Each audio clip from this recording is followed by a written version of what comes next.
Hello and welcome back to the Orlando Adventures podcast. I'm your host, Russ, and today I am joined by two more absolute legends. We have got the wonderful Steph and Rhys.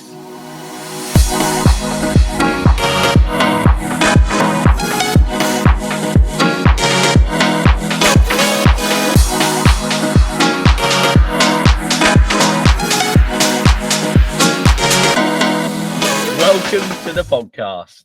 Hello. How are we both? Are you good? Yeah, we are so good. We are finally over the jet lag from our recent Orlando trip. So we are ready to go. We are so excited and feel very privileged as well to be asked to come on here. So thank you so much, Russ. Honestly, the pleasure is mine. Like genuinely, the wonderful messages that you've both sent me over the past 6, I don't even know how many months, but a long time. And you've both been so supportive of myself, of the YouTube, of the pod, and the opportunity for me to talk to you both. I'm buzzing. I really, really am. The main thing I'm sad about is we were out in Orlando at the same time and I didn't get to see you. We both had like the busiest agendas. I know. We You know what it's like though? It's like that. It's kind of like you think, right, I'm going to probably see loads of people. Yeah. But like the moment you get into it, your day ends up being so busy that it's kind of like, it just kind of gets away from you there.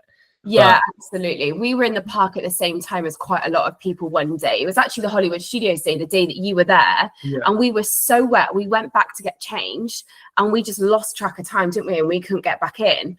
But there was like 5 different people in the parks that day. We managed to meet Joe's mum and that was it. But it just goes to show like how big they are. And, you get stuck in an hour queue and you just miss each other, don't you? And you're in the same place at the same time. And we have the best intentions of our itinerary. And it just changes, doesn't it? Yeah. You're like, no, I'm leaving the park. I'm going to do something different. Yeah. Yeah. Oh, love it. And I suppose for anyone who might not know who you are, let's get into it. Who are Steph and Rhys? Who are you both? What are you all about? Well, we like to just think we're just a normal married couple from Bristol. There's not really much to us. We're not really highly qualified in anything in our personal lives. We haven't got, we've not excelled. We haven't got really nice, high fancy jobs. No. We're just your standard. We just like to document our trips, don't we? Yeah. Yeah. Just document our trips. What happened was, a very long story short, is we met in college. So we both went to a sporting college. Rhys did football, I did dance, and we sort of met each other there. There was no sort of like mutual, well, you were interested in me, you said, but I wasn't getting a lot back at that point. Hopefully that's changed. It has. Yeah. But now, so then we ended up crossing paths again in Australia, and we ended up in the same working farm, and we were in the same room. So you share a room with 6 people. We got to know each other. I came back from a Vegas trip with my girlfriends, and Rhys did a 7-hour journey to come pick me up from the airport. And at that point, I was like, there might be something in this. This guy is definitely, putting the effort in. And then we decided that we weren't going to go back to the farm, and we were going to pack everything up and just travel. And Rhys then gave me an ultimatum. 3 weeks later, he said, I've booked a flight back to Bristol. You're either coming or you're not. Like, what do you want to do? And I was like, oh my God. Gave it all up, came back with you, and that was it. Yeah, so traveling really is just been in our blood, hasn't it? It's really? Like the bone of our relationship almost. Like it's the foundation that sort of like made this all of interest. And I think when you travel as well and you're away from home, it was nice to have like a familiar accent and someone that you kind of already knew. Yeah. And all that kind of stuff. But yeah, we've been together now 8 years, married to 3 mortgages later, dog and cat. We're just got 9 to 5 Love jobs, it. Oh, amazing. And I suppose from that, obviously you've then gone, right, we're gonna document our trips together as well. Like in terms of like kind of your Instagram and YouTube, what kind of came first? So what came first was the Instagram. So when we actually returned from Australia, we booked our first Disney trip, didn't we? You say we on Instagram, just to let you know, I'm a bit of a dinosaur when it comes to social media. So Steph tends to do a lot of the sort of social media. Socials, yeah. Yeah, well, you dabble in it now and again. But we booked our first trip to Disneyland Paris. We did New Year's Eve there, didn't we? Yeah. And then we were like, oh, we have a common interest in this. And it wasn't until we moved to our second house, we met Stephen from Steve World's Tours, and he's our neighbour. So he was like, guys, if you love Disney, honestly, like we're such nice people, just give it a go. He said you have to vlog, like it's the best I thing love to this. do. He said, yeah. Yeah. And he is a big fan of Rhys. And I think that's the thing, is sometimes on social media you can post photos, but you don't know the person. And you're one of the only other people that Rhys actually speaks to, like from his Instagram and stuff. I feel very privileged. I genuinely do. I genuinely do. Because most people come through me and then we voice note and then Rhys involves that way. But with you, he genuinely messages you separately. Yeah. But anyway, Steve and Rhys built up a bit of a relationship. And Steve was like, the two of you could absolutely do this. Like, you are such a nice couple, genuine, and like you're really fun as well. So I was like, okay, well, what I'll do is I'll start posting some like photos and a few videos on Instagram and just see if people like it or not. But I think you have to go through that transition of like your normal Christmas post, dinner post, whatever, and turn it into the theme park stuff. And you're naturally going to lose people, gain people, whatever. Then we were like, oh, maybe we need to dabble a little bit in TikTok and see what happens there. And I think that's where it escalated, because it was like TikTok is a lot easier sometimes to gain traction just from like one video. And then when we went to California, we were like, do you know what? Let's just take our mobiles, buy a little gimbal stick. You bought like a little gimbal stick, didn't you? Which wasn't, I'll be honest, was so faffy to keep taking your phone in and out of this gimbal. Yeah. But it was just a stepping stone, wasn't it? Because the DJI, it is an investment, isn't it? Oh, big time. Yeah. Like, I mean, ultimately, I see people kind of like going, right, I'm going to start vlogging. I'm going to get it. And I know like I did that, but at the same time, I use it for the podcast every week. So I've got like, there's reason, but at the same time, I appreciate that, like, if you're like not quite sure and you go and put that kind of like monetary commitment in, and go, I've sunk nearly 600 quid into this camera. And I don't know if I'm even going to enjoy doing this. And I went full out. I even started, like, my laptop was just struggling with like 4K. So I was like, right, you've got to get a laptop as well. So we spent a lot of money on the kit, didn't we, really? And then we used it on we went to Brixham, didn't we, to sort of try it out. And then we sort of flipped it on and we're like, we need microphones. Like, you could barely hear us. And then because it was windy there, it was just picking up all sorts. You need the mux, and you need everything else. It just escalated from there, really, didn't it? With the YouTube, we just decided to go off the grounds of, right, we'll try it on our phones first, like you say, like see whether we're made for this, whether we can actually edit well. And, they're always a little bit dodgy your first goes, but also like, are we too embarrassed in person to do it? Like, are we going to walk around these parks and be like, oh, we don't want to film that because there's people around? And I think we realized actually we just started to not care. And we felt that there was a bit of a... You sort of go into your own zone, don't you? You're sort of enjoying your own holiday. You're not really caring what people are thinking or saying or looking at you. You're doing your own thing, aren't you? Yeah. And I think that's what we love so much about Disney, is that you can just do your own thing. Yeah, definitely. I think you just get to be you. That's it, isn't it? You can just be you and like not feel judged. You can go there, just be having the best time. Do you both enjoy vlogging like nowadays? Do you just enjoy doing it out in Orlando? Or in Disneyland Paris as well, because I know you've done that as well, haven't you?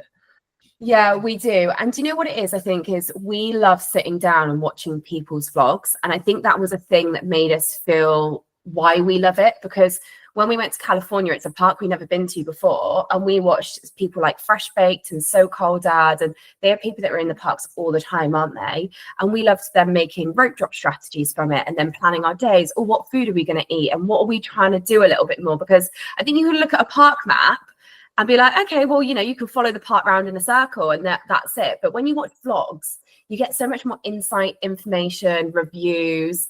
And that's why when we do it, we love it, don't we? Because we sit there and we're wetting ourselves and we're like, oh, should we cut that out? Like, I'm just cutting, or like accidents happen and we're like, no, because that's just it's real, Like, we absolutely love it. And I think we've really enjoyed watching it back because it's kept us in the bubble.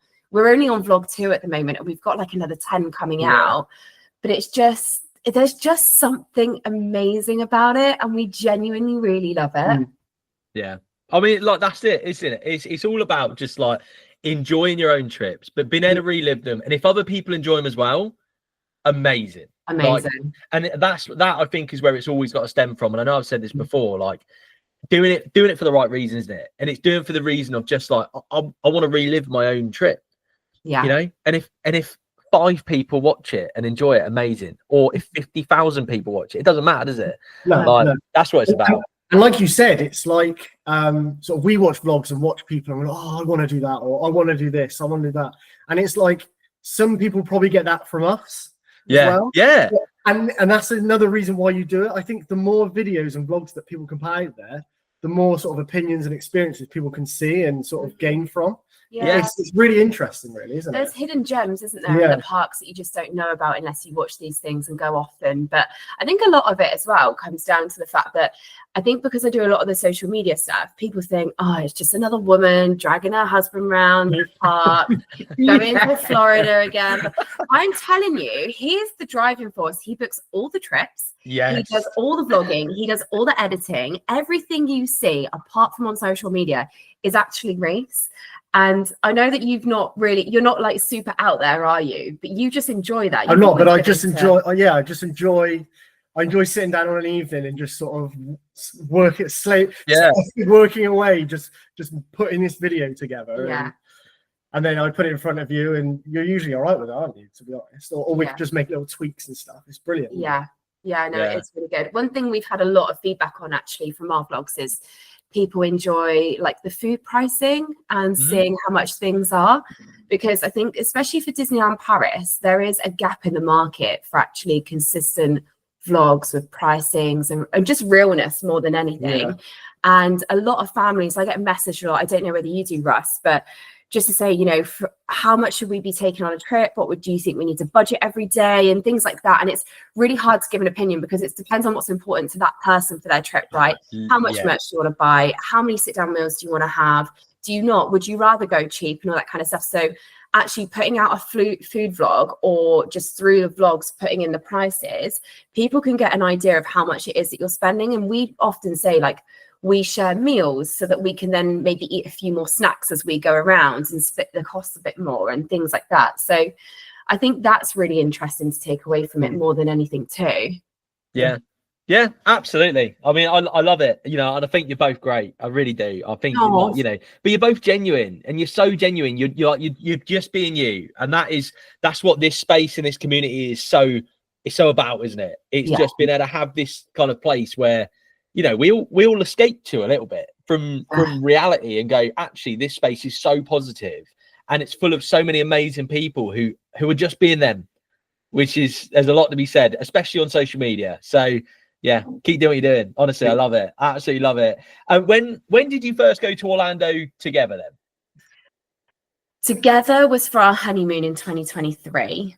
So rewind before. So we did have a trip booked before COVID. Oh no! And it was a trip of dreams, wasn't it? Because we just kept going and going. And it was a trip with TUI, and they did we call up and we went to Premium. And they said, "Oh, you can also have like a villa." And it was going to be a proper holiday. It kept extending because prices pre-COVID were really cheap, and we had all in for 3 weeks a villa. Which is expensive just for the two of us as well, is extreme, but they were coming up cheaper than any hotels. And then we had all the tickets, you know, all the parks. We even, I think, were looking at like SeaWorld and Busch Gardens and like all that kind of stuff as well. And it was so cheap. And we were like, oh my goodness, premium seats. And then COVID hit, TUI stopped flying from Bristol, so you could never get a package like that again. And actually Rhys was meant to propose on that trip as well.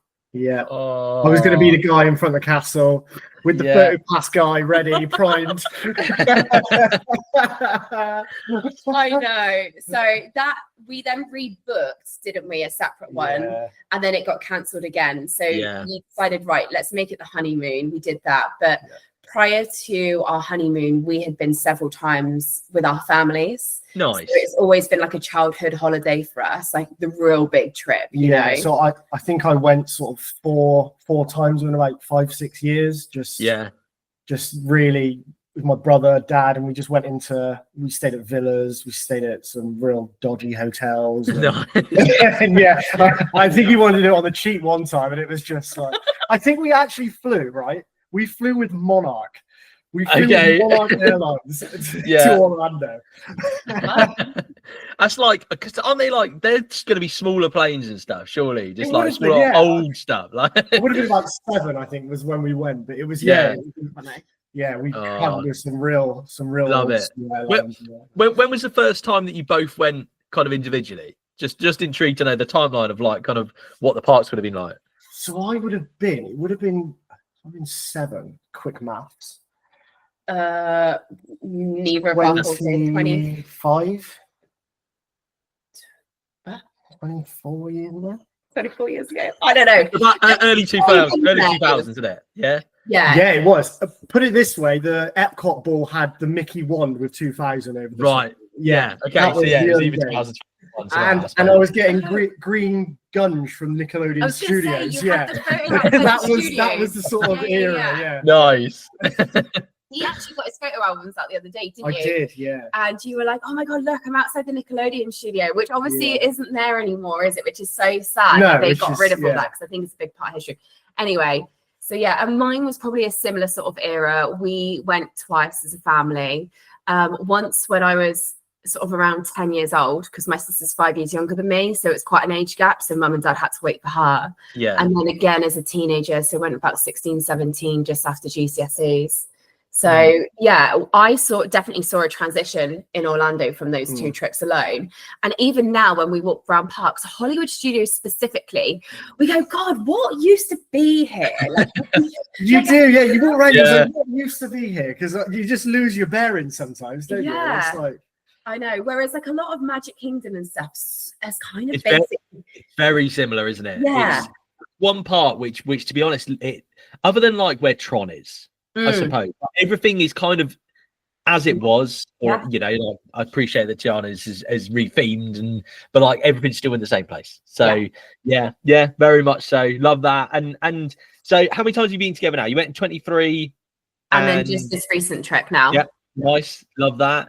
Was there anything in particular that kind of like made you both fall in love with Orlando specifically? We love Orlando for the reasons that it can be the holiday of whatever you want it to be. Yeah. So if you want it to be a theme park holiday, it can absolutely be that. If you want to sit by a beach, enjoy 2 weeks in the sun, it can be that holiday as well. If you want to explore, see different kind of, say cultures, because you can get some wild different experiences over there.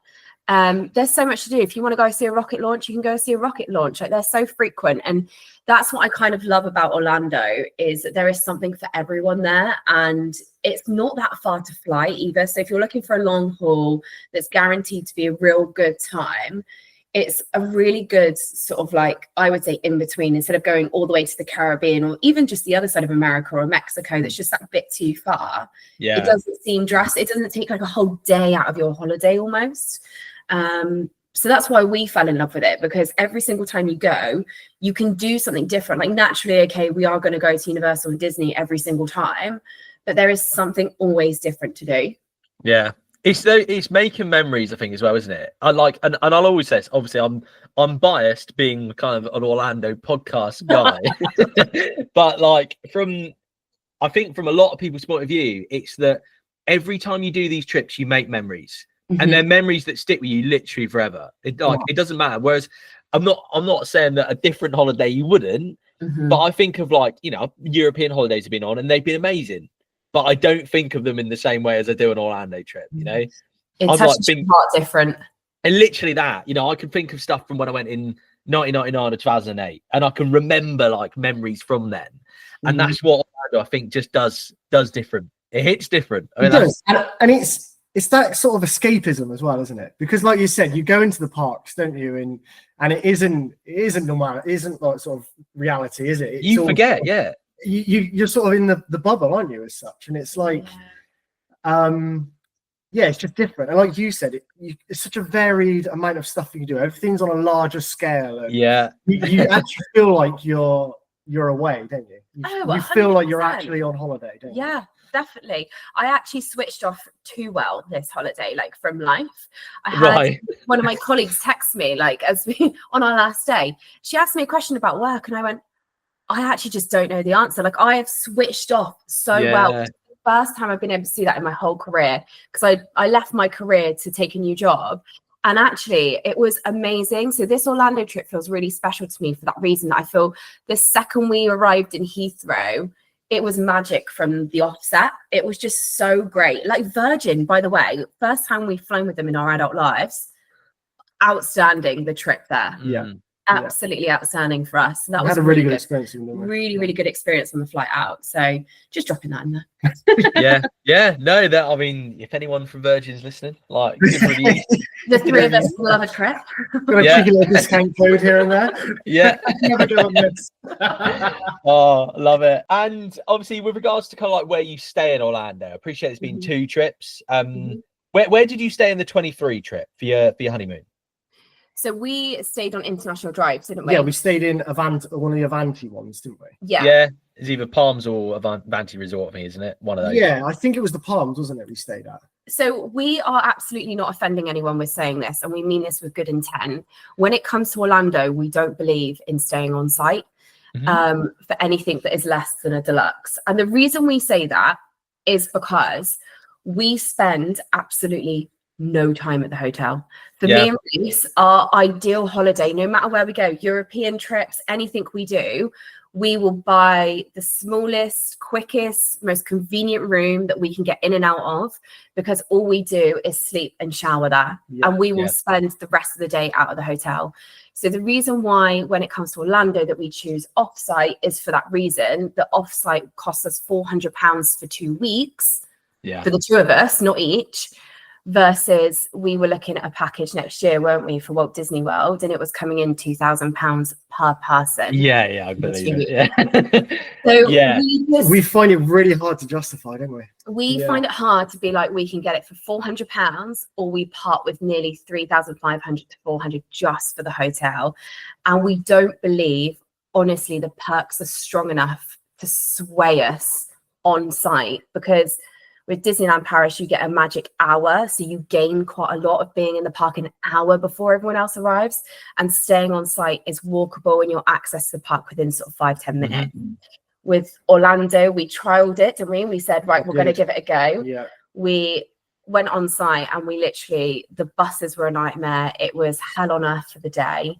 And we decided that actually, from us to get from our hotel in Celebration, it took 6 minutes to drive to Animal Kingdom. Right. You can't even get from your hotel room to the bus stop in 6 minutes on some of these sites.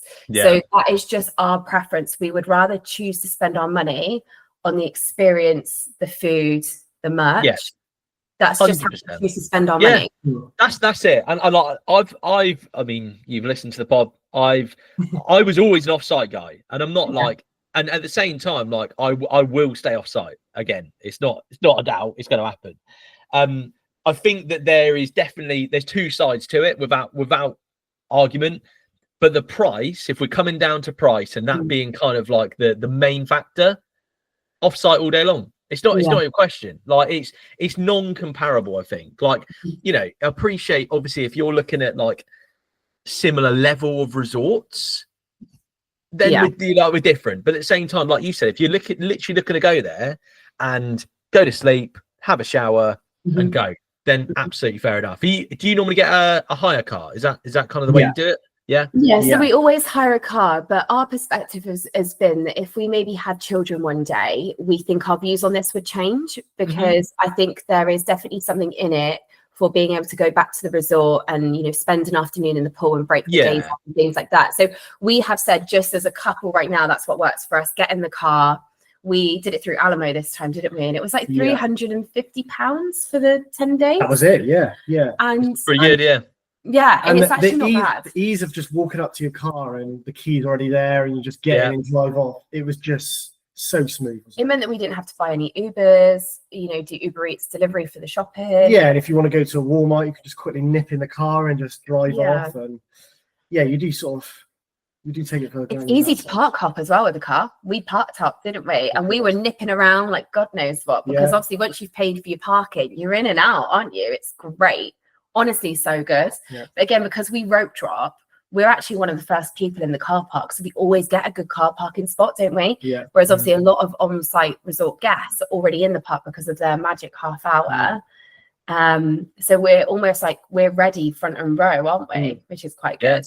Yeah, 100%. I feel you. And I think personally, I'm a big advocate for hire car. I think it makes your trip that much more kind of extended, that you can do so much more. Because I suppose it leads me on to my next question. Is there any kind of typical things that you like to do outside of the parks? Mini golf. Yes, shout. Without doubt. It's a non-negotiable when we go away. Love mini golf. Is there one in particular? Well, for our honeymoon, we did 2, didn't we? We did the Gator one, which I was shocked. It was on International Drive. I know the one. Yeah. There is actual proper. I thought, it's going to be Gator theme. There's going to be a few plastic Gators hanging. Mr. Chomper, I think he was like, Chomper, yeah, like 12 foot long or whatever it was. And I was fearing for my life because I'm looking at this decking underneath my feet and I'm thinking, that's not got a couple more years left in it, that decking. And Mr. Chomper's going to get straight through there. So that one, I was nervous the whole way around. I don't think I would revisit that one. But we did the Conga Falls one. That was really good on International Drive.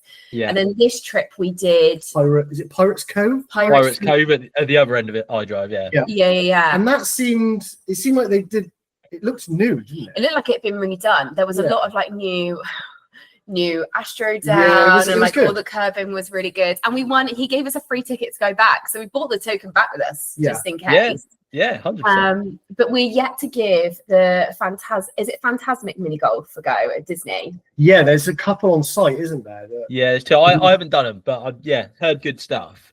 Love a bit of mini golf. Good bit of fun, isn't it? Oh my god, we love it. We're so competitive because we're actually at a similar skill level for mini golf. So we really enjoy it. But what I would say is, I think in our tickets we researched that the ones on site you can enter before 4 o'clock, can't you, for free? But then after 4 o'clock, you've got to pay. So sometimes if you're looking for something outside the parks, you want to pay for it, actually look at your ticket because, well, again, outside the parks, still Disney related, we went golfing, didn't we? We did, yeah. We actually went to the golf club. Okay. And oh my god, I loved it because the pro shop is amazing. Their merch is so good, and like because it's golf stuff, it's good for the sweat. If you're looking for they've got a lot of Adidas sort of golf polos there with all breathable, like, embroidered sort of Mickey, Pluto. Yeah, that's cool.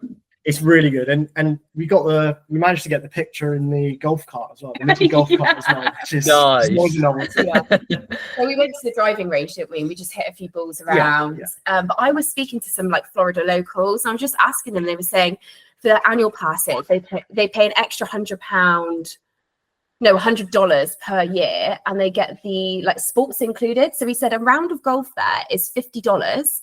But because he pays $100, he said, I go twice a week. I've got my money back in the first week of the year. Yeah, literally. I love it. And the cast members were so nice. It overlooks the Poly, doesn't it? Yeah. So it's like behind there. So it's really close to Magic Kingdom. Kingdom. Over the road. Yeah. But we, again, looked at our tickets. You can get a free round of golf in your 14-day Disney tickets. So we said next time we put aside a day and we'll do a golf day. Rank. It's ultimate. It's unlimited golf. Unlimited golf, yeah. There you go every day of that 14 days if you really wanted to. I bet that's decent. Lap that up. Love that. Forget the parks. Well, it's one of those, isn't it? Again, like Orlando is something for everyone. So even if you're buying these Disney tickets, there are extra perks that maybe you're just not looking into. And that kind of thing. Like for our honeymoon, we went to Kennedy Space Center. We've agreed we wouldn't go there again. We did it a couple of times as kids, and it's changed. It's not as great as it was, in our opinion, anymore. Yeah. So we wouldn't go there. This time we were planning Busch Gardens. Okay. Epic got involved. So we lost a day out of our schedule. So counterbalance it all. But we were going to do that because, again, I've done it with my family several times. I've done it in a while. And it's a good theme park. It is. If you like a coaster, Busch Gardens is the one, to be fair. Yeah. So I would actually say there's loads to do. I mean, me and my family used to go to Cocoa Beach all the time. Just things like that. There's so many. In fact, your family got married in Florida. Clearwater, yeah. Yeah, they did, yeah. So there's just so much to do. Do you know what, actually, going off topic, our dream out of all of this, our dream would be to be invited to a Disney wedding. Yeah. That'd be so cool, wouldn't it? Yes. All we want to do, like, if anyone listens to this and is planning on getting married in Orlando, please invite us. We because all want to go. Yeah. I'm like, oh my God, how amazing would that be? Because when we were sat on the Poly Beach, we could see them loading into the little chapel, couldn't we? We're like, oh my God. And then unfortunately, the heavens opened. Oh, Yeah. Oh, that's the risk. That is the one risk, isn't it? Yeah. No wedding in Orlando. Yeah. Oh, amazing. I mean, that's the dream, isn't it? Absolutely the dream. Should we get into your trip? Should we get into it? Where did you actually stay on this trip then? So we stayed in the Delta Marriott in Celebration. Okay, nice. Enjoyed it? Yes. The time you spent in there? yeah, there was usually 2 hours a day that we spent. We loved it because we love when we get a bed each. Okay. The one perk of Orlando is the the 2 double beds. So you don't have to be near each other. So we could just we could say goodnight and sleep well. The beds were comfy, the rooms were clean, the bathroom was big. Yeah. There was good wardrobe storage. The hotel itself is huge. We've seen a couple of people actually stay there. I think Roll On Holidays stayed there on their most recent. I was just about to say it. I've seen the Lodge guys as well. Did a they stayed there as well. So we've seen a couple of the room tours and stuff. Yeah. We just sort of thought with the distance to the parks and even to Universal, although you're the other side of it, it's only 25 minutes, half an hour, wasn't it? Yeah. It was great. We loved it. I think because this trip we didn't do Universal apart from Epic. I thought if we can be as close as we can to Disney, I think it would just be we're on to a winner there, aren't we? Yeah. I will say the reason we didn't do Universal this trip is because the tickets were coming in at maybe £600-700, and because it was a bit more of a last minute booking for us, we booked it sort of like end of February, start of March. We were in a position where we just hadn't saved enough money to be able to afford it, and in 10 days as well, it is quite hard to squeeze it. We actually thought we were only going to have 2 days that sort of available to go there. And I thought, why? I'm not going to pay for a 14-day ticket. No. To do 2 days there. We couldn't justify it, could we? No. So we missed it this time. But to counter that, we did obviously get to experience Universal in Hollywood, didn't we? We did in September. Yeah. In September. Yeah. So we feel like we've had our little flavour of Universal for now. Yeah. Anyway. Well, and with Epic too. Yeah. So, 100%. And to be fair, like I will say this, I feel like Universal, it's gone up in price a lot. Like there was a lot of times where people were saying that Disney was very expensive, and don't get me wrong, it is a lot of money, but I feel like the value has kind of switched a little bit, because you get obviously your 4 parks plus all the additional extras with your Disney ticket, whereas with Universal one, I don't know, I've just done an episode about how I think Universal Studios is maybe a half-day park, and I feel like the value's gone down a little bit. I don't know. We went there on our honeymoon and we got stung by the locker situation there, didn't we? Oh, it's bit naive, I think, on our part, wasn't it? But we rocked up with 2 big bags, and we were like, we've got to pay for the big locker. Yeah, because it didn't fit in the little envelope. The cost just kept adding up and adding up, and then if you get stuck in a queue, the extra cost. We agree with you. We agree that Universal Studios needs a little bit of a kick up the bum slightly in terms of a revamp to make it a bit more, bring the crowds in again, make it a bit more of a full day experience. There was no parade when we went either, no, there wasn't. No. So it was just things like that, like no evening show we missed out on. So we just felt, I love Islands of Adventure. I could go there day in, day out. I love that park so much. I wish that it was affordable just to rock up on the door and pay just to go for one day. But the tickets, when you turn up, I mean, it's mad, isn't it? It's like $150, if not more than that, for one day. It's a lot, isn't it? And I appreciate Disney's exactly the same. Like I've seen Disney up to like $190 for a day, which is ludicrous. But they know that people are going to pay it, and they want you to buy 14-day tickets. I know that's that if you don't buy 14-day tickets, they want you to buy annual passes. So. Well, that's the thing. But with Disney, like you say, you get the 4 parks, 2 water parks if they're open. You get things like the golfing and things like that. Now, I would say with Universal, the way that they've got it right is their hotel packages with then the pricing of like getting the express pass. Yeah. I feel like you get really good value. And we've actually discussed if we were going to stay on site anywhere, we feel we would actually do a Universal on site stay what you get because of the benefits you get from it. I feel like they almost be like, thank you for parting ways with your money. We're going to give you this in return. And skip the queues. Skip the queue. And it's nice. And I think that's a really good perk to have. Plus, their hotels are really cool. I agree. The only thing I will say is that they charge you for parking, which absolutely does my head in. Your hotel stay? Yep. So I stayed at Terra Luna for two nights, $30 a night. $30 a night to park at the hotel. I mean, that's how you're paying to park at the park. I know, and the problem is if you're paying to park at the park as well. Yeah, like you could be spending $65 a day to go to stay at Universal properties, which to me is ludicrous, really. Like, wow, that's wild money. You think if you do, if you stay at a Universal property for 10 days, like $300 in parking at the hotels, like insane, isn't it? Yeah. So then it makes the car unreasonable. You don't want to have a car, do you? Whereas at least Disney you got your parking for free now. This is it. It's like it's a toss up between all of it, and there's ways to do it. There's clever ways to get around all of it and stuff. Like there's always a way, but yeah. Anyway, we're getting into your trip a little bit more. How long did you go for? Sorry, did you say it was 10 days? Yeah, nice. And you did all 4 Disney parks and Epic? Yes, that's right. So we did all 4 Disney parks twice. And Epic. Yeah. And should we just go for Epic? Should we get into it? How long have you got? Honestly, as long as you want, because I love this park. What was your first impression, kind of like walking up to it? I'm intrigued to know. I could not get the smile off of my face as I got to the gate, even to turning left into it.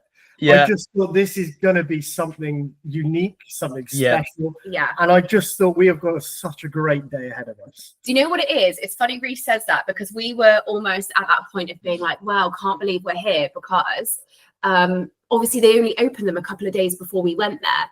So for me, it was even when you turn up to the car park, we said how good all the landscaping looked. The smell was nice. The music was great on approach. And we were just like, oh my God, this is big. And you're like, oh my God, there's the hotel. And you're like, oh my God, look, there's that. And we walked up to that portal. Security was so easy. Yeah. Really, really easy. And then we walked up to that portal and it was like, what? We've been watching all these vlogs and now we're stood here. Like, this is our turn to have a good go at this today. But then the pure panic sets over us because we're like, oh my God, it's 10:30. We've got the Harry Potter queue in a minute. And it became like a big stress very quickly, didn't it? Yeah, it did. And I don't know how you felt about that, Russ. Yeah, I mean, unfortunately, Battle for the Ministry or whatever it's called, it wasn't open when I went. Oh. So our day was a bit more chilled. Yeah, actually, without that. That's it. And I think you'll have a better experience than us for that main reason. Yeah, I'd rather them say it was closed than us just frantically trying for these tickets. And put it this way, Russ, is that we were walking. I was walking. This is the worst thing about it. This is the bad thing. Is that I was walking to the we were part of Rope Drop, so we were walking to Dark Universe. And I was constantly just looking at my phone. Yeah, which is the worst thing you can do at a new park. Yeah, you want to see everything, don't you? Because we got to the queue of the Frankenstein, didn't we? Yeah. And we got to the queue, and I said to Steph, I said, I'm not even taking this in. This is awful. Yeah. I was there just literally just updating the numbers on the parties just to try and get the ticket for it. But anyway. So to give you a brief overview of how it all worked then, because obviously you didn't go through the experience bit, there was a sign outside that said, Ministry is not opening until 3:00 today. So already what you're missing is like a big chunk of the day where people could have rode it. So then you've got all these masses of people trying to fight for the 3-hour slot for the rest of the day. Now, what happened was we were there for Rope Drop. We knew we were going to go to Dark Universe because we were like, we'll tick those 2 rides off and almost like close that section off. It's like done, no need to go back in sort of thing. And then when we were stood there, the whole queue, so like wrapped round Dark Universe, like twice over the queue to get into Frankenstein. And I was looking around. I wasn't on the app doing it. And I was looking at every single person every single person was on their phone, and what you had to do was refresh, and click on and off this thing constantly, refresh, and then people would be like, yes, got it, and then it would disappear and it would go, Right. and everyone would be frantic, and it was just almost, you could see. So they said it comes out at like 10 o'clock, 3 o'clock, and 6 o'clock, wasn't it? It was like the drops. times, yeah. And when these 3 drops happened through the day, the whole park would come to a standstill, and everyone for 15 minutes, because it would open 5 minutes before, would be on their phones. Right. And I think it really let the experience down slightly, because like Rhys said, we're trying to take in this new park, and all you're doing is watching other people just sat on their phones. It looks really antisocial. The way that they've worked it doesn't work as well as how Disney have done virtual queues in the past, where obviously you book it before you're even, going in the morning. Yeah. Because also, yeah. I might have been tempted to book the second day and queue like 300 minutes for it. Do you know what I mean? Just to have like Just to get experienced on the it, first day fully, and then go, That's right, it. we'll just set a bit of time aside. Yeah, I feel you. Did you manage to get a slot for it No. So after all that? Yeah, After all that, well, yeah. that's it. No. oh, that's a killer, We isn't it? did the dragon show, weren't we? And everyone had their phones out of the dragon show, trying to refresh Oh, it all, that's and it just just annoying, ruined yeah. everything. And the bloke next to us got tickets. He went, yes, like screamed out loud and like interrupted the whole show. But we had times pop up, didn't we? But when you click them and submit, they become unavailable. Right. There's Yeah, that thousands sucks. of people getting That one sucks. slot. Yeah. Well, hopefully they do better on that. I know that they did open it as just a standby, like a few days. 4-hour, 5-hour wait. Yeah, I don't know what it's like at the moment. I mean, I appreciate that's probably because it's been shut for like the past 10 days. So I think everyone's gone, right, like we just want to go on it. Like the same as you, Rhys. I was saying basically if it opens, I'm tempted to go there and just queue 500 minutes. Yeah. Which is ludicrous. But at the same time, I wanted to go on it that bad. Yeah. I mean, obviously what a park. Like first impression, like walking in, stunning. A little bit like you said, Steph. Walking in and the park feeling established was something that I picked up on like massively, thinking like this park feels like it's been here for a long time. It doesn't feel like it's just kind of turned up. It doesn't feel unfinished. It doesn't feel like anything. Like it feels like absolutely spot on done. I'm going completely off tangent here. Did you have a favorite land? I'm intrigued. Yes, we Go did. on. Yeah.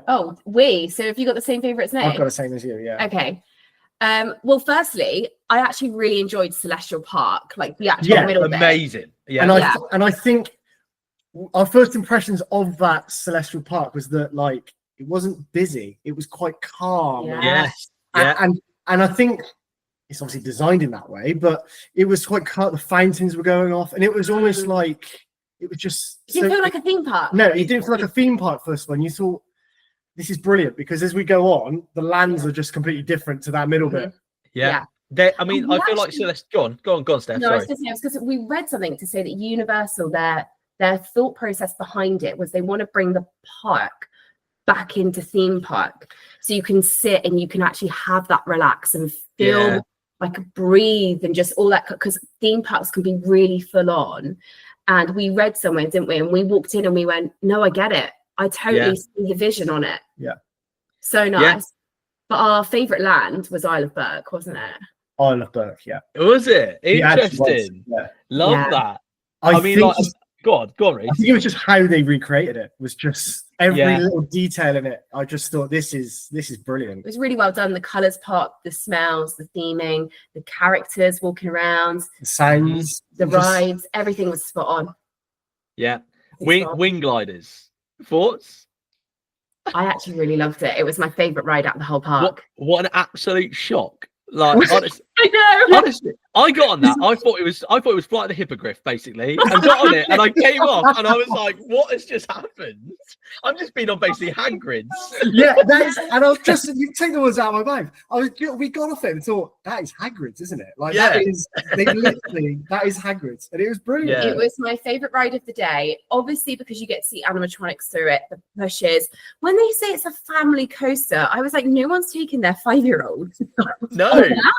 That is going to terrify them for life. Like it just is brilliant. So absolutely brilliant. And I don't want to spoil it for too many people, but you can't see much of the ride. The No. bits you see, you go, looks all right. And that's it. It looks nothing more than like a junior coaster. Tame. Yeah. It looks tame, doesn't it? It does. Yeah. I mean, what a ride. What an area. Like you said, I mean, because there's a lot going on in that area. It's a big land. And, you know, I think it doesn't matter whether or not you have watched How to Train Your Dragon, enjoy it. I think anyone can enjoy that land. Yeah. It's just fun, isn't it? It looks great. It's fun. All of the rides in there are great. They're different. Yeah. And there's, you know, the show as well. How did you find the show? Obviously, other than someone interrupting it. But our jaws just dropped as we walked out. We were just like, what was that? We just watched. Because, again, let's face it, we're all comparing it to Disney Over the Road, aren't we? But we looked at that show and we thought, that is unique. Like, and I don't want to spoil it for anyone because you need to witness it. But you walk out there and you think, wow. When Toothless came over, I don't want to be an emotional person in the theme park. I don't want to be that guy. But when Toothless came over, I was bawling because I thought that the goosebumps, like how realistic he felt. It got real magic, didn't it? For a good Mm. couple of minutes, you were like, wow. Just like, wow. And I actually said to Rhys, I was like, this needs to be a proper show. Like, we need a Broadway of this sort of thing. Like, I would pay good money to see that show. And just the technology of when Toothless comes out, I was like, what? Why? We've never seen this before, have we? Yeah. I mean, there you go. But that's Universal. They listened and they needed to. They really did because, you know, I've been saying this for over a year that Universal, they've shown that they can do shows really well, but they don't do it enough. And then they went and put that out. Yeah. And I'll follow that with how did you find Cirque Arcanoose? Did you do that over in? We did. Yes, we did. Yeah. Do you enjoy that? So slightly different experience, we feel. We wish we knew more information about it before we kind of went into it. And look, we would have watched it regardless, but we were queuing for quite a long time, weren't we, for that I think it was late. They let people in late, but I think again, it's the rehearsals again. So something might have gone wrong beforehand and stuff like that. So, but I think when you initially walk in and you have to stand up, I thought, oh my God, if we're Confusing. standing up for half an hour, I ain't got that energy in my feet. I wish they put a disclaimer outside. This is going to be a standing. And also because then kids went on shoulders and, you know, all of that kind of stuff. And you think, because it's happening at eye level, not like head level above. So you couldn't see anything. And then when it went through, and then it started, and then I thought, is this just going to be a few acts coming out? Just doing little things? Literally what I thought. Yeah. I was sitting there, and I turned around, and I thought, what have we done here? We wasted an hour of our lives. However, I will say the girl with the bubbles was very impressive. That is a skill. That was cool. Yeah. But then when it all, you know, again, don't want to put any spoilers out here, when it all started to transition, there was some of it that I was like, wow, this is great. I've watched Fantastic Beasts, so I referenced it. You haven't. No. So you didn't quite get it as much. And I do think you kind of maybe need to know Fantastic Beasts to maybe get the emotive side that they're trying to pull through on the show. Yeah. But I would say if you're looking to get one show in, you can miss that one if you want. That's my opinion on it. I would say you definitely need to go to the Untrainable Dragon. Yeah. I will say, I mean, I preferred Cirque Arcanoose, but that's just me. Okay. I'm a big Harry Potter fan. And I've watched Fantastic Beasts, I've played Hogwarts Legacy, so there's a lot of stuff that was kind of like linking across. There was one part of that show, and I won't say it, that I was like, oh my God, like how is this in a show in a theme park? I'm trying to work out which bit it is now. Is it I'll say it and I'll cut from the left side of the stage? No, the bit where the entire stage moved up. The entire stage moved out. Yeah, and you literally just gobsmacked. You're like, what? Yeah, didn't see that coming. We actually said that was the best part. Yeah, we were it like, was. that's so clever. Yeah, literally, like there was no world in which I saw that was going to happen. Yeah, that was cool. Yeah. That was really cool. We just sat there thinking, wow, and even the curtain call was clever. I don't know that whether was you cool. remember it. Yeah, very cool. Very cool. Amazing. Is there anything, I don't want to go for a negative, is there anything that didn't live up to expectation for you in the park? The salted pretzels. The salted pretzel. Yeah. Not good? Awful. All salt, no pretzel. Really, that's a classic Universal pretzel. It was actually just too salty. Actually, Oh, it was like yeah. I don't mind a few dashes, but that was just like they dipped it. Like they Nice. dipped it in the salt. Yeah.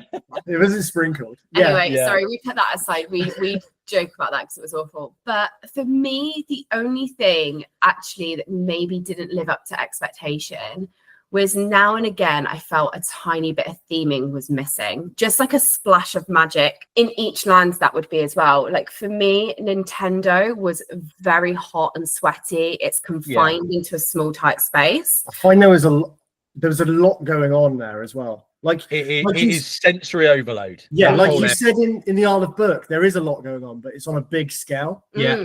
So you can sort of scan and see the extra bit, but there it's like everything is just going off, isn't it? But the one in Hollywood felt really spacious. Like it felt far more open than that, in my opinion. When you walk through, you can see Mario Kart right in front of you. Whereas when you walk into Nintendo, there's almost like a wall that you hit straight away. Like you obviously go down the steps and you hit a wall straight away, and it felt very cloggy. But then it opens up into Donkey Kong, and I was so impressed with that. That area was good. Really, the music in there was like a nice little bop. But then when I go around each land, I go, okay, well, Curse of the Werewolf for me, I personally think was missing some theming and a bit of. That's where I was going to go on to. I actually got off that ride and thought that was a bit naff. It needs to be longer. So I didn't do it. There's another one which was closed. Yeah. And again, it was the theming. It was just you felt like you were just on a roller coaster. Okay. Just generic spinning. Generic roller coaster. Yeah. That's all I took from it. And I actually thought Dark Universe could be bigger to walk around. It was almost like when you entered it, you hit almost like Frankenstein's mansion. And that was kind of it. So I feel like whereas I feel like when you walk around Isle of Burke, there's just so much to immerse yourself. Yeah. I think with the Wizarding World of Harry Potter, the other ways that they've done them in the parks are so amazing. The T-shape style didn't quite work for me personally, because already I don't know how many your capacity was, but our capacity was 13,000, wasn't it? And even at that capacity, it felt busy and tight and hot. And I have a feeling that when they go to full capacity now, what they're open to, like, I think 80,000. Could be a lot. It's going to be a lot. So I don't know if that T-shape will work. And we're being really fussy here because that's us just over analyzing it, right? Yeah. Like those kind of things. It's not a negative. I'm genuinely interested. And I think we think that's why they brought in the virtual queue. All the lands. Just to disperse like a few crowds, because also like you almost want people to be in Celestial Park a little bit. You want to space a bit of crowd into there, because like Rhys was saying earlier, it feels quite quiet in Celestial Park, which is amazing. It's calm. You go through the portals into the lands, and I found this with Super Nintendo. You went in there and it felt like madness. Like it just turned into like, what is going on? Where's all the people? They're all in here. Like yeah. And I think, like you said, the moment you go to full capacity, it's going to be like walk through a portal and go, well, I'm going to turn around and walk straight back out again because it's so busy. But I mean, but also all the lands are massive. Like they are huge, realistically, aren't they? Yeah, they are. Yeah. To take on the rides that they've got, spinning everything on its head, the technology Universal brought to this park is out of this world. The creativeness, the cinematic experiences, the animatronics, the immersiveness, everything they've brought to this park is the level that I would now expect from anything Universal do moving forwards, because I think it's just so clever. They've set the bar high. Oh, so high. Yeah. And I always think that everything they do now is going to be expensive for them. It's got to be though, isn't it? That's it, because I think that they've gone with technology, haven't they? They've gone with technology, and the technology is what feels groundbreaking, but also they've taken like current technology that they've had before as well, and just gone, we're going to take it and do it even better. I say that thinking of like Frankenstein's experiment. Is that what it's called? Frankenstein experiment. I think that's what it's called. I don't know. I think of that, and I think obviously that technology's been in Forbidden Journey for like 10 years. Yeah. But that felt different world to me. I mean, 100%. Yeah. But then on the other hand, some of the animatronics had the metal arm coming out of them, and I did think that was a bit right. It had like a steel arm as they came out. And you're like, oh, they could have hit that a bit better. Yeah, to be fair, I don't know whether or not I was just lucky with the seat I was sat in or something, but like, I didn't see a lot of it. Yeah. I didn't see a lot. I didn't sit on the edge either side, to be fair. So maybe I didn't that see. Could have been the difference. Yeah, we were on the edge, weren't we? Yeah, I would say when you look up and down, you can see a lot of the staging. So you almost have to keep your eyes where they want your eyes. Yeah, you've always got to follow the vehicle rather than look around, haven't you? Yeah, because you can, when you look down, you can just see all the track, all the running. It looks like a stage production. You actually ruin it. Yeah, you ruin it for yourself. Yeah, and you can actually, for the first time, see the next cart next to you. Whereas obviously in the Hogwarts, you can't. You're almost like at the screen, aren't you? Yeah. And I find that quite terrifying to a certain extent. I was all right with the Frankenstein ride. I mean, what would you say is potentially the negative for Park? My most disappointing was Super Nintendo. Like without a doubt. I enjoy the area. Yeah. I went into Donkey Kong expecting something really, really cool, and I came off it and went, it was all right. And that was it. I really, really wanted that ride to be really different and feel kind of wacky and cool, and it just didn't land for me. I think because I'm the same, Russ, and I don't know whether it's because we waited 3 hours in the queue for 2 hours in the queue for it, and then we got on it, and then we got on it, and it was a bit like Anyway, I thought it was too clunky.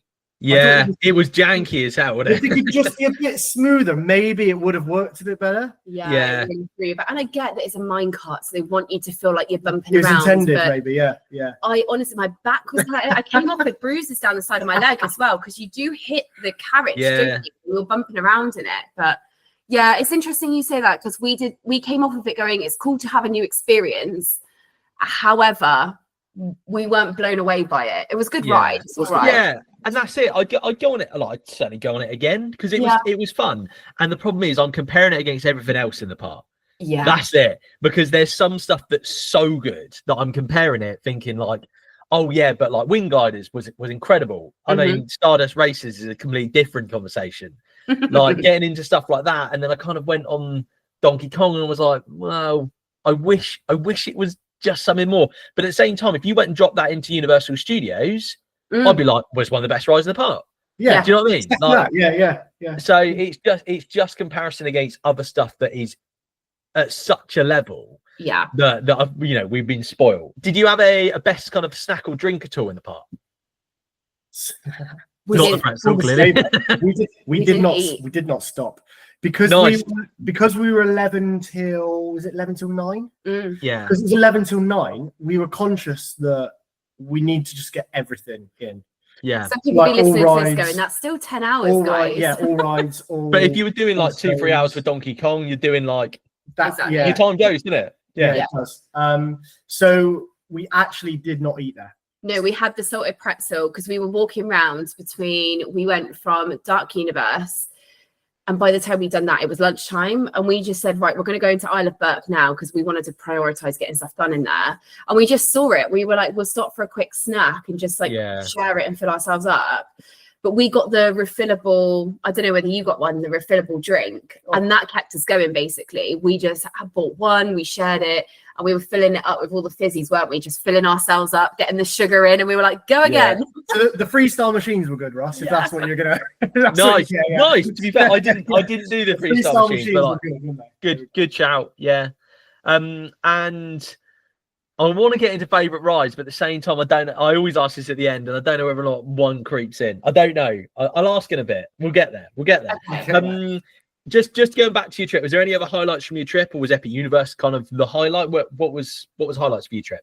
We had a couple of key highlights, I would say. Some things that we've never done before, and some memories that we will keep with us forever. And I think goes back to your original point of that's why people will go to Orlando, is because you look back at that thing, and you, even now and again, I think about it and I go, it makes me a bit emotional to think we were so lucky to be in that moment at that time, going through that experience. It's really beautiful. But for us, I think we both agree the standout highlight was California Grill, our anniversary dinner that we had. Nice. And I just think, because we've never been to the... I've never been to the Contemporary. Have you been to the Contemporary before us? I stepped in there to this trip. and that was it. Put a But toe through the door instead of been there. And went out. literally, I stepped in there, and there's a reason why. But we'll, Okay, yeah. fine. So yeah, California Grill was incredible. I think, don't get me wrong, it's an expensive meal, but the food justified it. Oh, Yeah. The food was brilliant. The food. And I think if I came away thinking the food wasn't great, but the price was high, then it'd be a different experience, wouldn't it? But the food just justified the price. And I think if you go up there and look at that gallery, there's just wall to wall, just glass, and you can just see.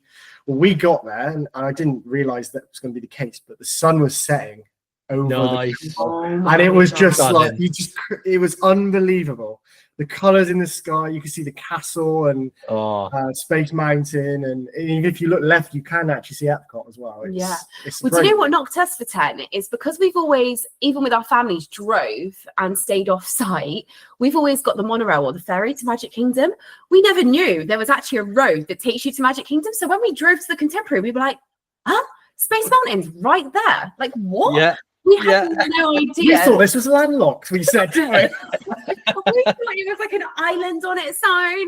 We are so naive to it. And that was the first initial shock. But to give you an outline, because obviously you've not been to that meal experience, the whole point in California Grill, if you go to the sitting that we did, is that you can watch the Happily Ever After fireworks. Because obviously it's overlooking. They have balconies that go out. So you can either choose to sit at your table and watch them, or you can go out to the balconies. But obviously at the table, you got a bit of a glare. So we went outside, didn't we? And to stand there for those 20 minutes and be like, it's our wedding anniversary, which is already heightened in emotions. We've had the most magical 10 days.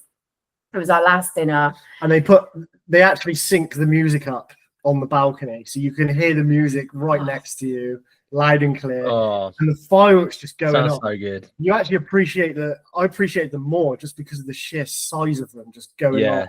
They go off miles away as well. They do, yeah. But that was a really special experience for us, one that we won't do again in terms of we like to try and change things up.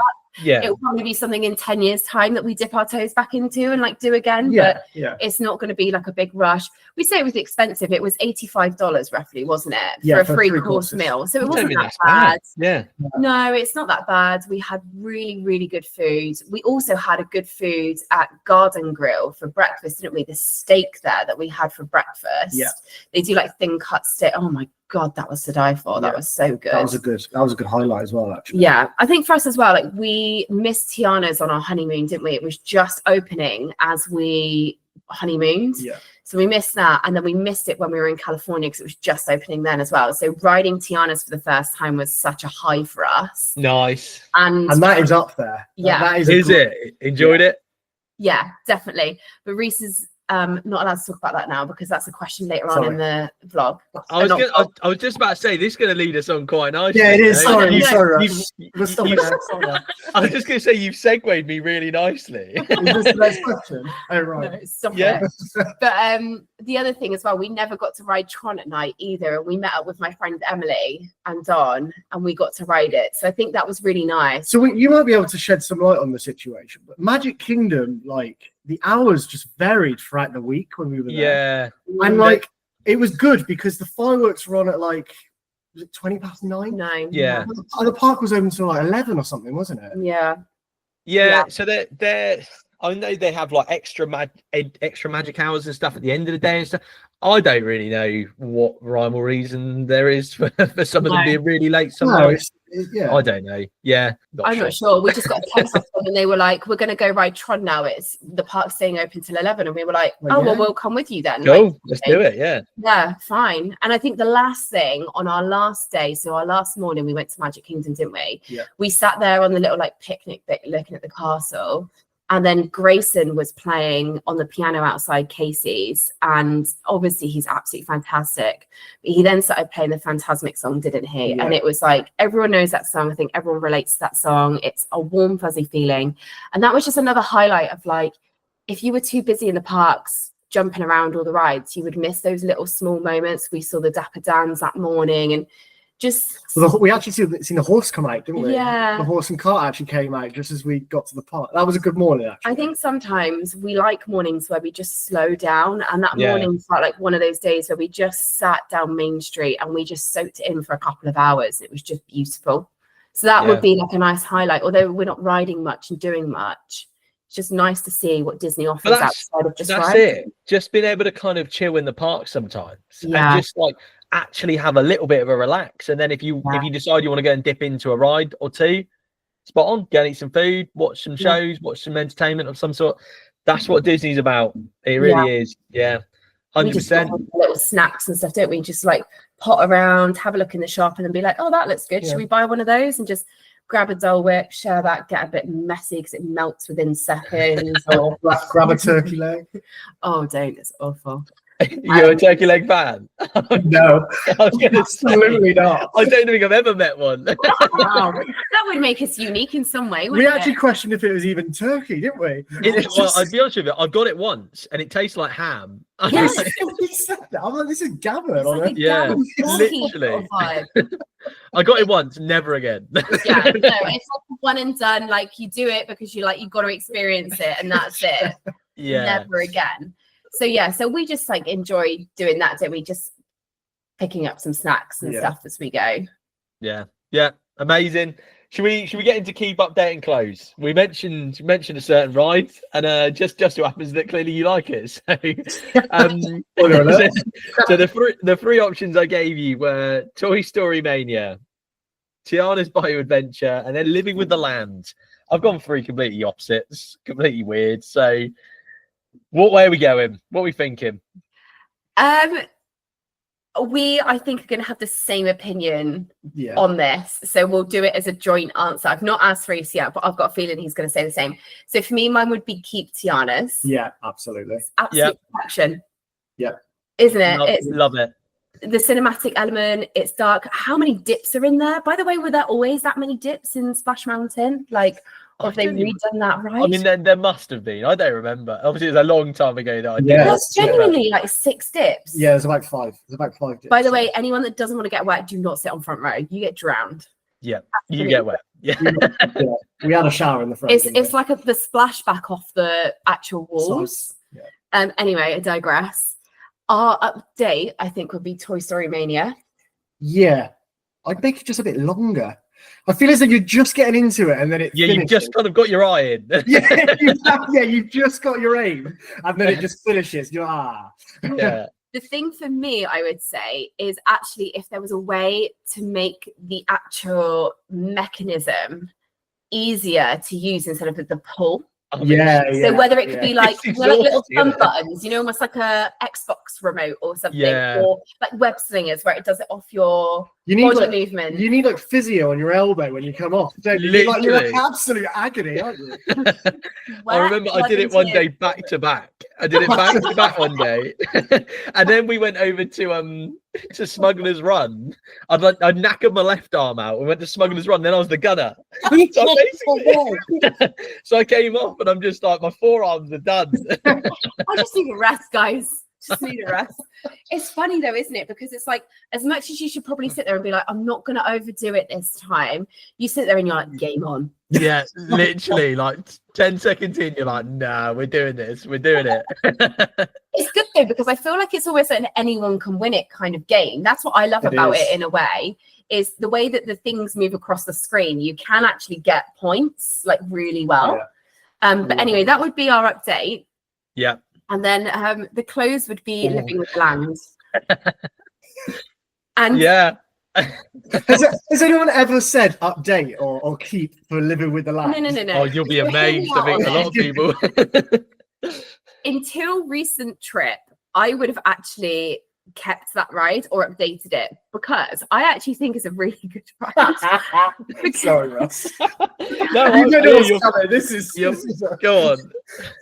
Because I think a nice rest, 15 minutes. The bit that I don't really like is like the history bit at the end, like where they're rolling all the screens. But I think it's quite fascinating. Like I enjoy it. However, I don't know about anyone else, but when you're in Orlando, you sometimes get a bit of a jiffy belly. And and basically we had gone in the soaring queue and Rhys went, I'm just not feeling great. I'm just going to head off. You ride it on your own. And I was like, well, I'm at the front, so I'm not going to like skip out the queue. I'll ride it. I'll meet you at the end. I basically sat on my seat. I touched the seat. I went, nope, I can't do this. Walked through and had to escape to the nearest restroom. Yeah. And in previous times, like I said, we've been together 8 years. And normally when we're away on holiday, if Rhys has got a bit of a jiffy belly, it probably means I've got one too. And I am typically half an hour behind Rhys. That's normally how it goes. By the time I've road soaring, got off, met Rhys, been like, "You're right. Did you make it? All good." Anyway, we queued for Living with the Land, probably about 7 or 8 minutes queue, walk straight on, whatever. Sat down. It's a 15-minute ride, right? I get to the point at the vegetation plant where you've got all of the like stuff growing, and I've gone to Rhys, sat at the front of this boat, so we've got 50 people behind us, and I've gone to Rhys, I've gone, "Rhys, I'm in trouble." He goes, "No," and I go, "Yeah, I'm in real serious trouble." Like, he's like, "You've just got to hold it, squeeze as hard as you can." I said, "I am, but I am like, I've got white shorts on. And I'm scrambling for a poncho in the bag at this point, Russ. I'm just anything. And I said, "It's just not going to cover it. Like, it's not going to." And I was trying to find my escape because I was like, "It's going slow enough that I can jump off the side of the boat into the vegetation and go through one of the emergency exits." Like, it's got that bad. And I'm heavy breathing, and I'm beside myself. I would think everyone on the boat's worked out what's going on at this point. Like, they know I'm in serious, serious trouble. And I'm thinking, how embarrassing they're going to have to stop the ride, close down all of my all of my breakfast this morning. And luckily, outside Living with the Land, there is a set of rank of toilets right outside. And I was literally deep breathing. I was like, "Oh, it's okay, it's passed. And then it came straight back again. And that's it. I will never go on that ride again. I was Googling on the ride. I was like, "How long is this ride?" And I was like, "We've definitely been on it at least 7 or 8 minutes, maybe even 10. Yeah. Minutes left." And I'm there. I'm just literally gripping it, and I'm rocking back and forth in a bad way, like genuinely bad way. And Rhys is like, "Right, I've got the poncho out. I'm going to cover the back of you. Just run. I will keep up with you. Just run." And we are exiting the gates like so fast. Oh, you my like pushing God. children out of the way and stuff. Like, they don't understand. Just get out of the way. And it's in bad. And then we started like Googling like the reason why, and they say like they put like corn syrup or something. Fructose corn syrup in masses and stuff. Because they can't keep it fresh where they're transferring it over the country. So there's just so much stuff going in the food that we don't eat. And we'd had a massive breakfast because that was our character dining morning, wasn't it? Yeah. And it was trouble. So the reason I would close Living with the Land is I never ride it again in my life. Yeah, it's put you off forever. I feel you. Yeah. From now on, only quick rides. Just in case. Oh dear, amazing. Well, I appreciate you sharing the story. Whether you want to put that in or not, Ross. No, I will. 100%. You're happy with it. Is that how I know. Yeah. No, as long as you're right with being in there. Open books, and I'm sure there's so many people that will listen and go, "I've been in that exact situation." Yeah. Exactly. We were even stood in Tiana's. The sun was beating down on us, weren't we? And we were like, "God, this is an hour-long queue, and you're stuck in the queue. The sun beating down on you just makes you feel so ill." Yeah. We were like, "Do we need to like throw up or anything?" Like it just got so bad. Sorry, now I'm oversharing. No, you're good. You are good. I've got 5 final questions that I ask everyone. Let's kick it off with one of my favourites. Favourite ride. This is the whole of Orlando. We're chucking. You're the first guest to do this with Epic Universe involved as well. Woohoo! So I mean, I'm not saying that it's going to be an epic ride, but at the same time, like it's in there. So go on, favorite ride for both of you. You kick it off. I am so stuck between 2. I would say Tiana's. If I'm going Disney, like I said earlier, I just think it's great, absolutely fantastic. However, Hiccup's Wing Gliders did surprise me. And I could ride that time and time again. I love How to Train Your Dragon as well. So I feel like there's a little pull there slightly. So yeah, taking into consideration the both brands, that's where mine would be. And it's because I think as well, my favorite ride used to be Hagrid's. I think now with what we're going through with Hiccups, it's just great. But I would say stand out just because of how long the ride is and how brilliant it is. It would probably be Tiana's. Yeah, good shout. Rhys, where you go? I'm going for Stardust Racers. Yeah, I like this. I just like how they just fling you around, push you, pull you in every sort of direction. Yeah, and I also like rides where Steph is very nervous to get on them as well, because I'm not. Yeah, Nice. And there was a small detail. I don't know whether you noticed it, but I'm a massive Back to the Future fan. I did notice it. Did you Immediately, notice? Did you notice the flux capacitor on the back? As soon as I walked in that queue and walked behind him, I was like, "That's a flux capacitor. What's that doing on the back of it?"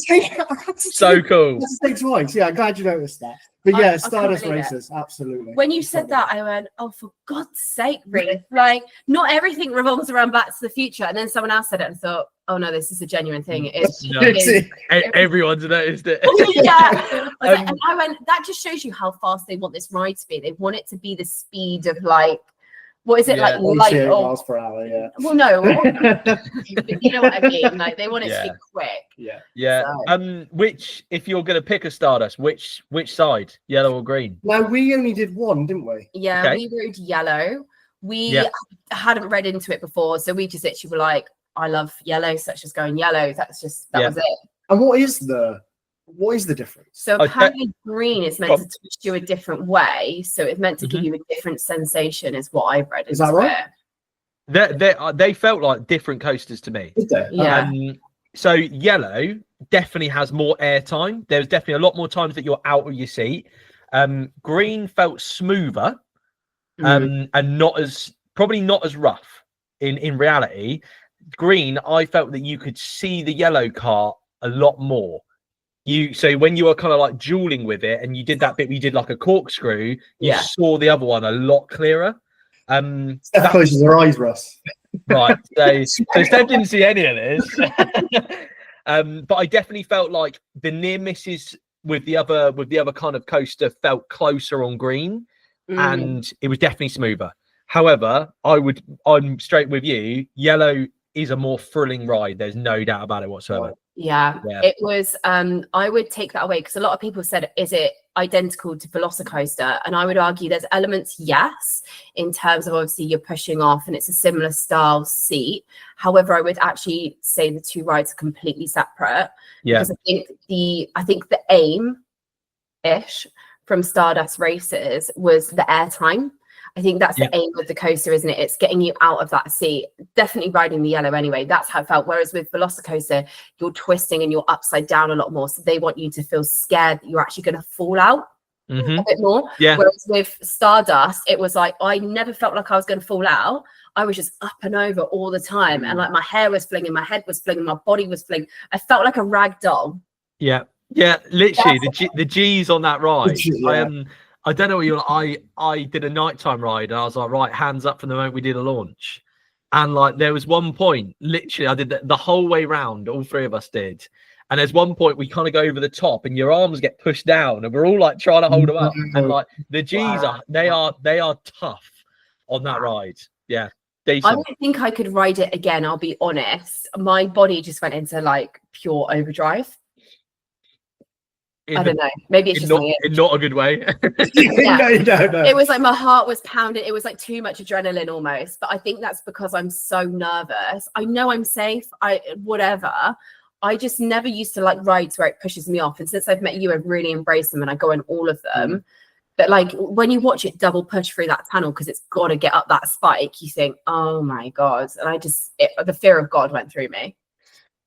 Yeah, love it. Going from favorite ride to favorite park. Go on. What's each of your favorite parks then? It varies on my mood.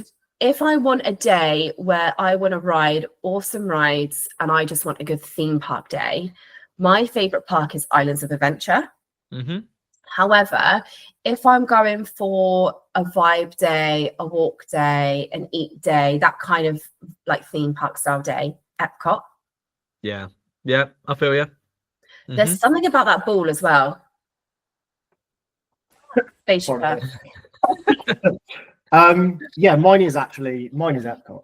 Yeah, I think it probably splits opinions, but I just love the country element of it. Yeah, just something chilled about it though, isn't there? Yeah, again, like it's just been able to kind of be in there, not do a lot, and just see different stuff, relax in a different way that you definitely don't do in like Islands of Adventure. Like Islands of Adventure, like you said, is a thrilling park. There's a lot to do. Like, you know, you're doing stuff one after the other, whereas Epcot, you kind of just mooch around a bit. You do, you know, you've got the amazing things such as Guardians or, you know, wonderful experiences such as living with a land. But yeah, doing World Showcase, just like great fun. Get some It food. brings Get some variety, drinks. doesn't it? World Showcase with the drinks and the food and just the different sounds and smells as you go around. I think that's why I like it so much. It's so varied. It is Yeah. so good. Yeah. And also, can we just say, did you manage to watch the show whilst you were at Epcot this time round? Did you watch the evening fireworks show? Not this time, no. There's something else. I tell you what, that fireworks show that we watched a documentary on it, didn't we? That they just brought in this year. That is absolutely breathtakingly amazing. Yeah. Like I cannot. We rocked up literally 15 minutes before and got right to the front. But obviously that's the great thing about the showcase because you can watch it. And that's the way they've designed it, that they've designed it as a platform that it does the same thing no matter where you stand. And I think it was just brilliant. So for us to be able to spend a full day from start to finish is great. There's so much to do at Epcot. Even if you want to just go into Creations or like go into the Connections Cafe or whatever it is that you want to do, they've got the stages there now, haven't they? So there's always something going on. And I think that's what I love so much about it because it's such a unique theme park. Yeah. Couldn't agree more, honestly. Going from favorite park to hidden gem then. Hidden gem or kind of like most underrated attraction or ride or whatever it may be. I'm gonna Star Tours is my little hidden. Okay, nice. Yeah. I think because every time we go on it, rightly or wrongly, it feels like we're doing a different ride. Yeah, I like that. It feels different. I mean, we were going through the woods and everything like that, wasn't we? And also, I love the fact you could always just walk on it. Yeah, I was going to say no queue. I don't know whether that's a testament to how good it is, but at the same time, I go on it every time. To be fair, I'm the same. Like I go on it, and the fact that you can have a different experience, I think there's a lot to be said for just like it feeling like a different ride. Mm-hmm. So yeah, and I feel as though as simulators go, that they are. It's a good simulator. I think. Yeah, it's a good simulator. I would actually argue it's better than Smuggler's Run. I'm just putting it out there. Oh. I do. I think it's good because you get chucked around in it, and I think the reason why we have a different experience is because they've put 50 different variations. So hopefully every time you ride it, you are just knocking on a different variation of the ride. And I think it's a very clever. It was shut in Disneyland Paris this year, wasn't it? But we did manage to ride it in Hollywood Studios. So we don't skip Star Tours. No. Never. Always ride it. Yeah, good shout. My hidden gem, or like the thing that I love doing that I think no one ever talks about anymore, is actually Men in Black. Nice, yeah. I love that ride. You sat there like shooting away, and it spins you around. It's quite quick as a shooty sort of one. That's like one of my nostalgic ones. It's sort of like a day one Universal sort of ride, isn't it? It's one of those when you kind of get a bit good at it as well, when you kind of know what you're shooting at. Like the competitive edge goes up a lot, doesn't it? Yeah. We just absolutely love that because like the aircon's good as well when you walk in there. Like it's just a really good experience, that ride. And it might be old and a bit like claggy now, but I love it, and I just hope and pray they never get rid of it. That would be one of mine that I think. I've seen Universal vlogs recently where people go, we're not even, as soon as we hit Harry Potter, we're just not even doing like that side of the park. We're not doing Men in Black and we're not doing Simpsons. Not that I think we need to do Simpsons, but I just think that Men in Black ride is so good. Yeah. Not to be skipped in Universal. Yeah, love it. Like Rhys said, nostalgic. Yeah. It just kind of hits with the nostalgia on that one. Most overrated ride. The potential controversial. Go on. This is where we mine is this is where we get cancelled stuff. Yeah. I'm still going and I'm agreeing with everyone every time. So. Mine is Pirates of the Caribbean. Oh dear. Only because Hang on, wait. Say where. Oh yeah. Pirates of the Caribbean in Orlando. Yeah. Okay, yeah. Because I feel as though the one in Paris and California is just, it feels bigger and it just feels a bit better. Yeah, nice. Is there more drops in? Because I've never been a DLP. Is there a couple of drops in that one? Honestly, you would really enjoy it. Anyway, we digress again. Yes, there is more. It's more thrilling because it's newer in Disneyland Paris. The one in Orlando, we actually sat there and we went, when we got off it, we went, is that it? No matter how many times we rode it in the past, We went, is that it? They're shorter. Yeah. The one in California, in our opinion, is actually the best one. Well, we've watched vlogs. Isn't the one in Japan meant to be? There's supposed to be another one that's better. Yeah. Right. But anyway, yeah, the one in California is way better, and then Paris is really, really good. So that's really my overrated. Yeah. We would probably miss it on our next trip. We wouldn't queue all that time for So it. do you think if it was a walk on, then I kind of go, yeah, all right. Yeah. Yeah, that's it. Yeah. Yeah. Mine is Jungle Cruise. It's a Magic Kingdom theme here. Yeah, there is. Yeah. And that section as well. It is. Yeah. Do you know what it is about Jungle Cruise? I do sort of think it's a one and done. Yeah. When like the jokes are cheesy at best, and when you've heard them once, you've heard them enough. And when you've heard them a couple of times, you kind of go, yeah, all right. Yeah. Yeah. It's just even things like, I don't know, they could maybe, it's an expensive thing to do, but almost like with Jungle Cruise, if they change up the animals and where they're placed on the tour, or like change up a little bit the actual theming on the banks, it would then change your overall experience. I think we got lucky actually this time because the skipper was actually called Steph, wasn't she? And there was a little boy that started heckling her. So we got a bit of a different experience. Yeah. But we've been on Jungle Cruise so many times where we've queued hours, by the way, and then also been like, it is the same joke. And don't get me wrong, like you still like dad joke, laugh at it, but I think once you've done it once, you actually just don't need to do it again.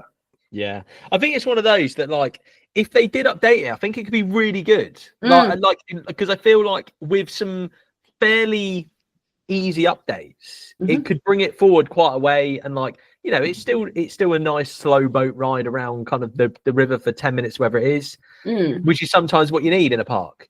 But I think just to keep it a bit fresh, like you said, completely agree on both counts of both rides. Like, they just need a bit of an update and just add a bit more in.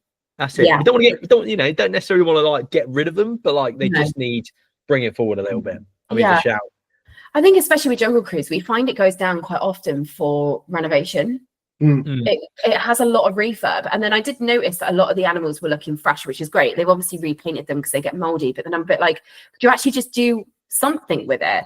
But then we had like the film, didn't we, that came out 3 years ago, and I'm thinking, well, maybe we could put some more of that in. It was very it needs Jack Whitehall. That's what it needs. It needs Jack Whitehall to rewrite the scripts again. But yeah, it just needs a bit of action in it, I think, because the film was very actionful. Yeah. No, I completely agree. Like, if you know that I've said this before, I think the film's great. And I think if you themed it around that film, like, you're onto something, because the film did well. Like, you know, cast is brilliant. Like you're saying, get Jack Whitehall involved somehow. Like, let's get him in there. Like, good shout. And leads me on to final question. What's your best thing to do outside of the theme parks? Can still be in the bubble if you want, but like outside the parks itself. I think from this trip we've took away definitely the golf course. Yeah, I had a really good time there actually. Yeah. So still within that Disney bubble, we would definitely prioritize a day to get an actual round in at least. That would be our mini golf date nights that we have, and actually the food. So we think sometimes a lot of people go to the same places and we try and like differ from what everyone else does. But some of the food choices that you've got in Orlando is really good. Like, you don't have to pay $100 for a sit-down meal at Disney. That's not what it's about. Do you know what I mean? I think you can get some really cool places outside of the parks. I enjoy that a lot. We've never really done a resort day, have we? We obviously have villas a lot, so we used to do a lot of barbecues. We enjoyed that, didn't we? We enjoyed our resort sort of hopping day as such, where you just sort of go around and see what the different hotels are like, really. Yeah. Make a comparison, and they've all got different foods there and different merch in the shops and stuff, haven't they? So yeah, I think we would love to do a 3-week long trip to be able to get the parks done, but also explore Florida properly. Yeah. So we've done the beaches and stuff in the past and things like that.